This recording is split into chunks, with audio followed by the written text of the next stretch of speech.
खुद पे अगर भरोसा है ना तो दुनिया में सारी चीजें आप अचीव कर सकते हो। एग्जाम का जो स्टार्टिंग का 30 मिनट्स है वही सब कुछ डिसाइड कर देगा कि आप लोग टॉप कॉलेज में जाओगे कि नहीं जाओगे। हमारे पास ये लास्ट चांस है, लास्ट अपॉर्चुनिटी है, हमें अपने को प्रूफ करना है कि हम महाराष्ट्र के टॉप कॉलेजेस डिजर्विंग करते भी है या नहीं करते। आप देखो सीईटी में जो है ना सिर्फ और सिर्फ स्पीड और एक्यूरेसी का खेल है। पेपर पैटर्न को अंडरस्टैंड कर लो कि पेपर कैसे क्वेश्चन आ रहे हैं पेपर में। Hi everyone, this is Sameer. CET के सेकेंड अटेम्प्ट के लिए हार्डली अब बस कुछ ही टाइम रह गया है।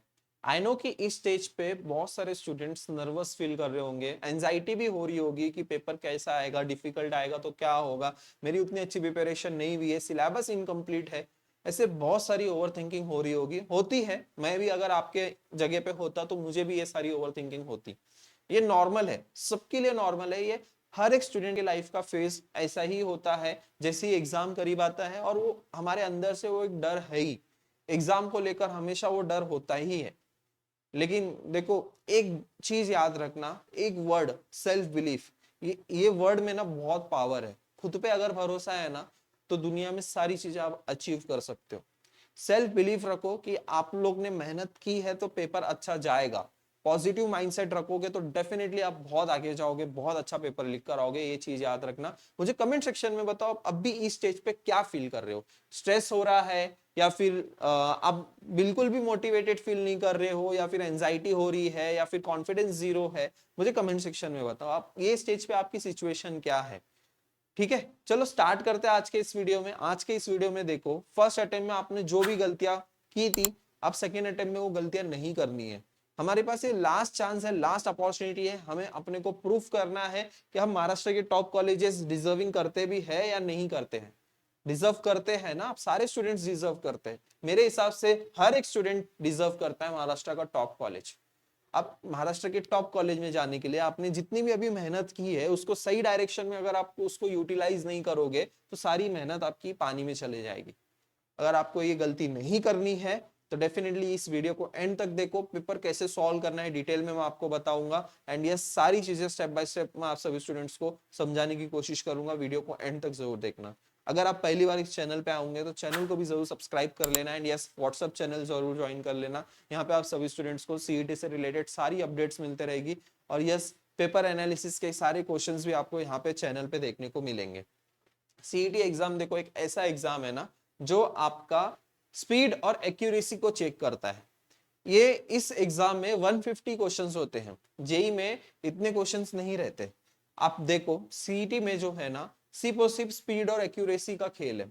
सीईटी जो है आपका स्पीड और एक्यूरेसी ही चेक करता है, और जो स्टूडेंट ने ये फॉर्मूला क्रैक कर लिया वो डेफिनेटली सीईटी एग्जाम में उसको सक्सेस 100% उसको सक्सेस मिल जाएगी। अब वो स्पीड और एक्यूरेसी का जो गेम है वो कैसे है, आपको 90 मिनट्स में 100 एमसीक्यूज को सॉल्व करना है फिजिक्स केमिस्ट्री के, और 90 मिनट्स में आपको 50 एमसीक्यूज को सॉल्व करना है आपके मैथ्स के। वो कैसे पॉसिबल है, चलो देखते हैं। ठीक है, सबसे पहले आता है सब्जेक्ट सिलेक्शन। सबसे पहले माइंड में यही आएगा कि सब्जेक्ट कौन से सब्जेक्ट से हम लोग स्टार्ट करें। अब बहुत सारे स्टूडेंट्स फिजिक्स से भी स्टार्ट करते हैं और बहुत सारे स्टूडेंट्स केमिस्ट्री से भी स्टार्ट करते हैं, बट मेरा पर्सनल ओपिनियन अगर मैं आपको बताऊं कि हमेशा पेपर इजी से स्टार्ट करना चाहिए। केमिस्ट्री और फिजिक्स में इजी, सबसे इजी जो होता है केमिस्ट्री होता है। तो ऑब्वियसली आप लोग क्या करोगे, केमिस्ट्री से स्टार्ट करो। अब भैया केमिस्ट्री से स्टार्ट करना है तो एक बात ध्यान में रखना, एक बात ध्यान में रखोगे कि केमिस्ट्री के जो क्वेश्चंस है ना वो क्वेश्चंस 51 से स्टार्ट होता है। क्वेश्चंस नंबर 51 से स्टार्ट होगा, एक चीज याद रखो। आप डायरेक्टली क्या करो ना, 50 क्वेश्चन स्किप कर दो। स्किप मतलब कि स्क्रॉल कर दो, केमिस्ट्री का सेक्शन ओपन हो जाएगा। 51 से आपके जो है केमिस्ट्री के क्वेश्चन स्टार्ट हो जाएंगे। वहां पे आप सभी स्टूडेंट्स को इस पेपर पैटर्न का फॉलो, आप देखो सबसे पहले जो है ना पेपर पैटर्न को अंडरस्टैंड कर लो कि पेपर कैसे क्वेश्चंस आ रहे हैं पेपर में। आपने फर्स्ट अटेम्प्ट देके आया है, आप थोड़े बहुत आपने 2026 के भी क्वेश्चंस प्रैक्टिस किए हैं, 2025 के भी पीवाईक्यू सॉल्व किए हैं, तो आपको थोड़ा सा आइडिया है कि हर चैप्टर में से कैसे क्वेश्चंस पूछे जाते हैं। अब कौन कौन से चैप्टर में से इजी इजी भी क्वेश्चंस पूछे जाते हैं ये भी आपको पता है। मैथ्स में अगर मैं बोलूं तो लॉजिक में से इजी क्वेश्चंस आ रहे हैं, बाइनोमियल में से इजी आ रहे हैं। ये आपके माइंड में ये सबसे पहले प्रीसेट ही रहना चाहिए कि मुझे अगर क्वेश्चन सॉल्व करना है, अटेम्प्ट करना है, तो पहले इन सारे चैप्टर्स के क्वेश्चंस को मैं फाइंड आउट करूंगा और इन सारे चैप्टर्स के क्वेश्चंस को पहले मैं सॉल्व करूंगा, ताकि मेरा स्टार्टिंग में कॉन्फिडेंस हमेशा हाई रहे। अगर स्टार्टिंग में क्वेश्चंस ही नहीं सॉल्व हो रहे हैं, बस आप जो है mark for review mark for review mark for review करते जा रहे हो और क्वेश्चंस ही नहीं, आंसर्स ही नहीं आ रहे हैं, कॉन्फिडेंस पूरा जीरो हो जाएगा, मॉरल पूरा डाउन चला जाएगा आपका और एग्जाम में आप उतना अच्छा परफॉर्म भी नहीं कर पाओगे। तो ये सबसे मोस्ट इंपॉर्टेंट है कि आपको पहले कौन से चैप्टर्स के क्वेश्चन सॉल्व करना है, ये माइंड में डिसाइड कर लेना। अब मैं वो भी बताऊंगा मैथ्स में कौन कौन से चैप्टर्स है, केमिस्ट्री में कौन कौन से चैप्टर्स है। अभी राउंड 1 आपको ऑब्वियसली पेपर को राउंड वाइज सॉल्व करना है। अभी आपका पेपर पैटर्न में अगर बताऊं तो पेपर में इजी क्वेश्चंस भी होते हैं, मॉडरेट भी होते हैं और डिफिकल्ट भी होते हैं। अब ये इजी क्वेश्चंस को कैसे सॉल्व करना है, इजी क्वेश्चंस को आपको मैक्स टू मैक्स 30 मिनट्स में वाइंड अप करना है। 30 मिनट्स ये बहुत इंपॉर्टेंट है। एग्जाम का जो स्टार्टिंग का 30 मिनट्स है वही सब कुछ डिसाइड कर देगा कि आप लोग टॉप कॉलेज में जाओगे कि नहीं जाओगे।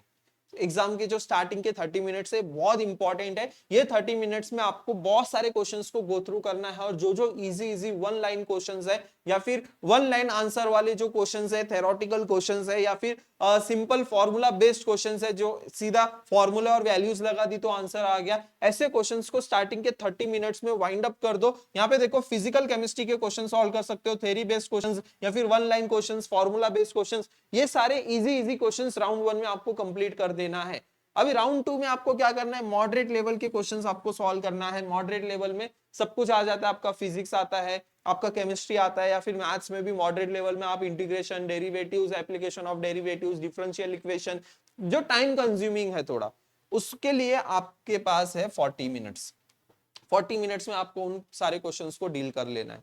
स्टार्टिंग के जो 30 मिनट्स है उसमें सब वो सिर्फ इजी क्वेश्चन सॉल्व कर लेना है और उसी में आपको पता चल जाएगा कि मॉडरेट और डिफिकल्ट क्वेश्चन कौन से हैं जिसमें आप लोग मार्क फॉर रिव्यू कर दोगे और बाकी सारे क्वेश्चंस आप सॉल्व करते जाओगे। यही स्ट्रेटजी को फॉलो करना है। राउंड 3 में आपको क्या करना है, राउंड 3 में आपको डिफिकल्ट क्वेश्चंस को सॉल्व करना है। एक रूल याद रखना, ये रूल अगर आपने फॉलो किया तो पेपर आपका टाइम से कंप्लीट हो जाएगा। कौन सा रूल है ये भैया, 30-40-20। 30 मिनट्स इज फॉर राउंड 1 जो कि इजी क्वेश्चंस के लिए है, 40 मिनट्स जो है आपके मॉडरेट क्वेश्चंस के लिए है एंड 20 मिनट्स जो है आपके डिफिकल्ट क्वेश्चंस के लिए। 30-40-20 रूल, इसको फॉलो करो, आप फिजिक्स, केमिस्ट्री और मैथ्स तीनों में जो है आप बहुत अच्छा परफॉर्म कर सकते हो। एंड यस, तुक्का कैसे लगाना है, तुक्का कब लगाना है वो भी मैं आपको बताऊंगा। सबसे पहले मैथ्स के पेपर को कैसे सॉल्व करना है, सेक्शन मैथ्स का सेक्शन जैसे ही ओपन होगा, अभी यहाँ पे आप सभी स्टूडेंट्स को मैं पहले बता दूं कि 90 मिनट्स में आपको 50 क्वेश्चंस को डील करना है मैथ्स में।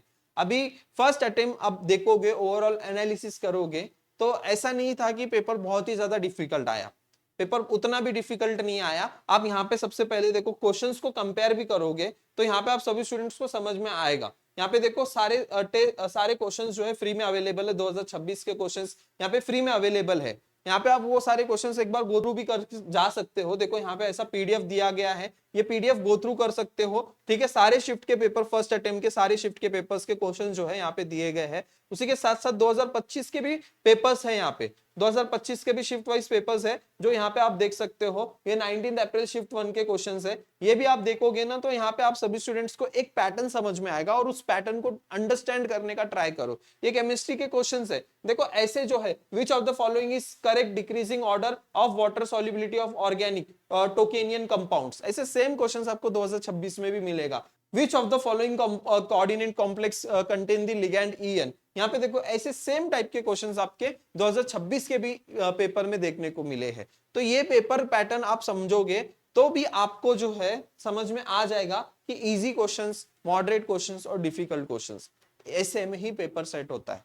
अब मैथ्स का जैसे ही सेक्शन ओपन होगा तो सबसे पहला जो है, सबसे फर्स्ट पार्ट जो है, आप राउंड 1 में आप क्या करोगे, मैथ्स के राउंड 1 में जो कि 30 मिनट्स का होगा, 30 मिनट्स में आप क्या करोगे राउंड मैथ्स में, सबसे पहले आप जो है चैप्टर्स, कौन कौन से चैप्टर सॉल्व करोगे, चैप्टर्स के नेम्स मैं आपको बता देता हूं।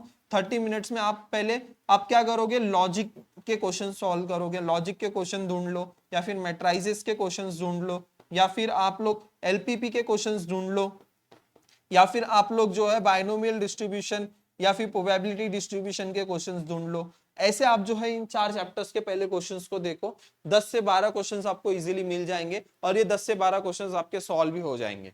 और इसके अलावा और भी इजी क्वेश्चंस होते हैं, ऐसा नहीं है कि नहीं है। इसके अलावा मैं अगर पेयर ऑफ स्ट्रेट लाइन की भी बात करूं तो वहां से भी आपके क्वेश्चंस, इजी क्वेश्चंस ही मिलेंगे। पेयर ऑफ स्ट्रेट लाइन, ये पेयर ऑफ स्ट्रेट लाइन में से भी आपको इजी क्वेश्चंस मिल जाएंगे, वो आपको सॉल्व करना है। ठीक है, अगर आपने 11th के कुछ चैप्टर्स किए हैं तो वो कर सकते हो। तो राउंड 1 में आपको क्या करना है, जो इजी चैप्टर्स के क्वेश्चंस है उसको हाथ लगाना है, उसको सॉल्व करना है। अभी राउंड टू में आपको मॉडरेट क्वेश्चन सॉल्व करने हैं, मॉडरेट लेवल के क्वेश्चंस। मॉडरेट लेवल के क्वेश्चंस कौन कौन से भैया, आपका डेरिवेटिव हो गया, एप्लीकेशन ऑफ डेरिवेटिव हो गया, एओडी हो गया, देन उसके बाद आप इंटीग्रेशन के क्वेश्चन सॉल्व कर सकते हो, इंटीग्रेशंस वगैरह। अगर ये इंटीग्रेशन के क्वेश्चंस नहीं सॉल्व हो रहे तो इसको लास्ट राउंड में कर लो, या फिर वेक्टर्स के क्वेश्चंस हो गए, या फिर आपके ट्रिग्नोमेट्रिक इक्वेशन या फिर लाइन एंड प्लेन के क्वेश्चंस हो गए, वो वाले सारे क्वेश्चंस आप यहाँ से सॉल्व कर सकते हो। ठीक है, तो आपको सबसे पहले माइंड में ही डिसाइड कर लेना है कि राउंड 1 में मुझे कौन से चैप्टर्स के क्वेश्चन सॉल्व करने हैं, राउंड 2 में और राउंड 3 में। पहले ही माइंड में अगर आपने ये डिसाइड कर लिया ना तो पेपर बहुत अच्छा जाएगा, बिलीव मी। और राउंड 3 में आपको क्या करना है, राउंड 3 में आपको डिफिकल्ट क्वेश्चंस को टैकल करना है, जो इसमें से होंगे वो सारे डिफिकल्ट क्वेश्चंस। एक दो ऐसे क्वेश्चंस मिलेंगे जो सबसे लास्ट में आप सॉल्व करोगे। ठीक है, ये रूल फॉलो जरूर कर लेना, कैसे सॉल्व करना है सब मैंने आपको बता दिया है। पेपर को सीक्वेंस में कभी मत सॉल्व करना, पहला क्वेश्चन नहीं आ रहा है, मार्क फॉर रिव्यू करो, आगे बढ़ो, टाइम वेस्ट मत करना, सॉल्व करने की कोशिश मत करना। जो इजी क्वेश्चन है, जो चैप्टर्स मैंने बताया है, पहले वही चैप्टर्स के क्वेश्चन सॉल्व करना जो कि आंसर आपके आ सकते हैं। कोई भी हर कोई स्टूडेंट उसके आंसर ढूंढ सकता है। स्टार्टिंग में अगर आपको आता भी होगा तो भी स्टार्टिंग में मत सॉल्व करना। टाइम कंज्यूमिंग क्वेश्चंस आप स्टार्टिंग में मत सॉल्व करना, और जब टाइम कंज्यूमिंग वाले क्वेश्चंस आप स्टार्टिंग में सॉल्व करोगे ना तो नीचे बाद में आपके पास टाइम बचेगा ही नहीं। टाइम मैनेजमेंट भी बहुत इंपॉर्टेंट है। ये टाइम मैनेजमेंट अगर आपने फुल लेंथ टेस्ट प्रैक्टिस किया तो डेफिनेटली बहुत अच्छे से कर लोगे, लेकिन नहीं किया तो थोड़ा सा दिमाग में ही पहले से प्रिपेयर करके रखना कि कितने क्वेश्चंस कब तक आपको सॉल्व करने हैं। टाइमर वहां पे चलता है क्योंकि। और गेसिंग कैसे करना है इसके ऊपर ऑलरेडी तुक्का स्ट्रेटेजी के ऊपर वीडियो आया हुआ है, वो आप देख सकते हो। 4 चीजें याद रखना इसमें, आपको ऑप्शंस को एलिमिनेट करना है। सबसे पहली चीज तो ऑप्शंस एलिमिनेट करोगे, 4 ऑप्शन से 2 ऑप्शंस पे आप लेकर आओगे। मैंने बताया ऑप्शंस को कैसे एलिमिनेट करते हैं, उसकी भी अलग अलग टेक्निक है। सब्स्टिट्यूट मेथड होता है, एक्सट्रीम वैल्यूज होती है, इन सबको आपको याद रखना है और आपको ऑप्शंस को एलिमिनेट करना है। 4 से 2 ऑप्शंस लेते हो तो 50% चांसेस है कि आपका ऑप्शन सही आए। और उसी के अलावा यूनिट और डायमेंशंस के ऊपर भी आप थोड़ा सा फोकस कर सकते हो। फिजिक्स में खास तौर तो फिजिक्स में ऑप्शंस देखना कि यूनिट और डायमेंशन सही दिए हैं या नहीं दिए हैं। फॉर्मूला अप्रोक्सीमेशन, आप डायरेक्टली रफ कैलकुलेशन करके भी डायरेक्टली आप आंसर निकाल सकते हो। जरूरी नहीं है कि जो भी कांस्टेंट की वैल्यू दी गई है वो एग्जैक्टली पुट करो। आप राउंड ऑफ करो और कैलकुलेशन करो, एक्सट्रीम वैल्यूज चेक करो, check the limits and the logic. ये मैंने आपको सिखाया है कि कैसे आपको तुक्का लगाना है। इन सब में क्या क्या लेकर जाना है, ये ball pen, hall ticket, valid ID proof and water bottle. आप सभी स्टूडेंट्स को पता है, आप लोगों ने फर्स्ट अटेम्प्ट दिया है। आई होप सारी चीजें मैंने आप सभी स्टूडेंट्स को बताई है। लास्ट चांस है, लास्ट अटेम्प्ट है, अपना 100% देकर आना इस एग्जाम के लिए। बिल्कुल भी जो है घबराना नहीं, पॉजिटिव रहना, डेफिनेटली आपका पेपर बहुत अच्छा जाएगा। यस, बिलीव, खुद पे थोड़ा सा भरोसा रखो, डेफिनेटली आप बहुत अच्छा परफॉर्म करके आओगे। ठीक है, all the very best for your exam. चाहे पेपर कैसा भी आए, डिफिकल्ट आए या फिर मॉडरेट आए, कुछ भी आए, आप सभी स्टूडेंट्स के साथ मैं इस चैनल के साथ जुड़े रहूंगा। जो भी आपका रिजल्ट आएगा टेंशन नहीं लेना, बेस्ट कॉलेज हम लोग ट्राई करेंगे आपके लिए। थैंक यू सो मच, मिलते हैं फिर नेक्स्ट वीडियो में।